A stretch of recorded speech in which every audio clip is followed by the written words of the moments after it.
Today I want to talk about the difference between a passive foot and an active foot, and how having an active foot when we squat can help improve performance in it. So with the passive foot, you'll see a lot of people, like, they tend to lose their arch and they collapse in the squat.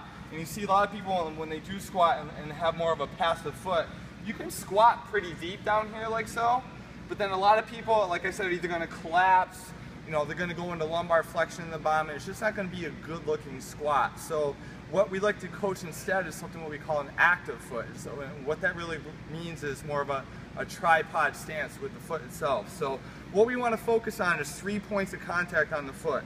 We want to go on the heel, and we want to go on the head of the fifth metatarsal, so right below the pinky toe, and we want in the head of the first metatarsal, right below the big toe. And what we want is even distribution between all three of those points. So then when we get into that tripod stance, we don't want to say knees out in the context of like pushing our knees out to the point where we're coming out into the outsides of our feet. That's wrong. We do want to coach knees out, get the tripod stance, kind of corkscrew ourselves into the ground, and we're going to feel a lot more tension in the hips and get a lot more stability.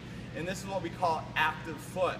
And you'll notice too when I get into the active foot stance from the side, so I have my 3 points of contact, I'm corkscrewing the floor, I have my active foot, I feel a lot of tension in my hips right now, and when I squat down and maintain that active foot, I'm not going to be able to squat as low, but I'm not hanging out and my ligaments and tendons just kind of hanging out in the bottom position. Like, I'm more active, I'm still spreading the floor, and then I'm going to finish there. So give that a try.